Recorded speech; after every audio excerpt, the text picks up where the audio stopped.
하늘색이던 기체 색상은 더 짙어지고 은은한 광택이 더해졌고요. 빨강과 파랑 조화의 태극 문양은 짙은 남색으로 바뀌었죠. 1984년 이후 41년 만에 대한항공 항공기가 입은 새 옷 어떻게 보셨나요? 꽤나 파격적인 변화에 일단 사람들의 반응은 각양각색이었습니다. 둥푸른 생선이야? 특색이 사라진 듯 이전이 훨씬 낫다. 이렇게 호평이 쏟아지기도 했지만 오, 확실히 세련됐는데? 깔끔하니 예쁘다. 진해지니까 낫네. 멀리서 봐도 대한항공 같고. 나름의 호평이 이어지기도 했죠. 어쩌면 대한항공의 로고와 항공기 도장이 바뀐 걸 처음 겪는 사람도 많을 텐데요. 그렇다면 과연 그동안의 대한항공 로고와 항공기는 어떤 모습이었는지 크랩이 모아봤습니다. 처음엔 기업이 아닌 정부에서 운영하던 대한항공 공사였잖아요. 당시의 기체를 보면요. 태극기는 아예 따로 빼놨고요. 비행기와 비슷한 기호를 큼지막하게 박아뒀습니다. 로고만 봐선 한국 국적기인 게 확연히 드러나진 않는데요. 대신 기체에 이렇게 코리안 에어 라인즈라고 영문으로 길게 표기해두기도 했습니다. 또 우리나라 첫 항공사다 보니 기내에서도 우리나라를 알리려고 시도했는데요. 손님에게 식사를 구원하는 방법, 손님과의 대화법, 관광 안내, 그리고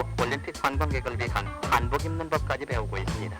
기내에서 한복을 입기도 하며 우리나라 첫 항공사로 출발했지만 정부가 운영하기엔 재정이 빠듯해 결국 한진그룹에 항공사를 넘기게 됐고요. 민영화 이후 우리가 현재 부르고 있는 대한항공이 됐습니다. 주인 바뀐 항공사, 로고도 바뀌었는데요. 심플해도 너무 심플했던 이전 로고를 제치고 등장한 것, 일명 고니 도색으로도 유명한 백조입니다. 백조의 순 우리말인 고니가 날아가는 것을 형상화한 로고인데요. 우리나라는 이로써 동남아시아에서 7번째로, 세계에서는 39번째로 1년에 100만 명의 외래 관광객을 유치한 나라가 됐습니다. 고니와 함께 본격 국제선 취향 확장에도 성공한 대한항공. 88 서울올림픽을 앞두고 대대적인 CI 개선에 나섰는데요. 84년 3월 드디어 우리에게 가장 익숙한 지금의 대한항공 기체 도색이 탄생합니다. 하늘색 바탕에 빨갛고 파란 태극 문양이 그려진 기체.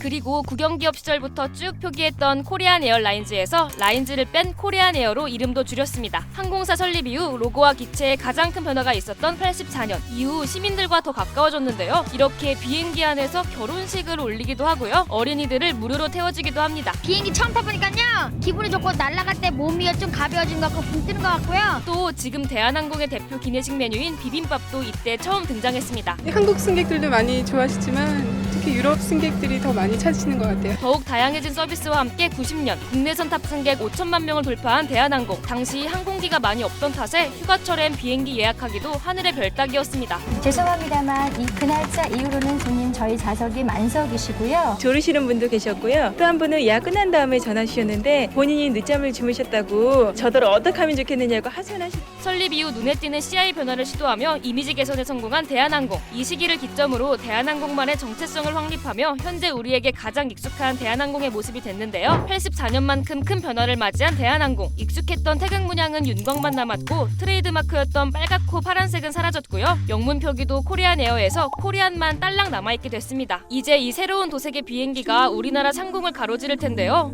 이 비행기가 하늘에 떠 있다면 또 어떻게 보일까요? 41년 만에 바뀐 새로운 대한항공 항공기를 본 소감 댓글로 알려주세요. Excellence in flight. Korean Air. Still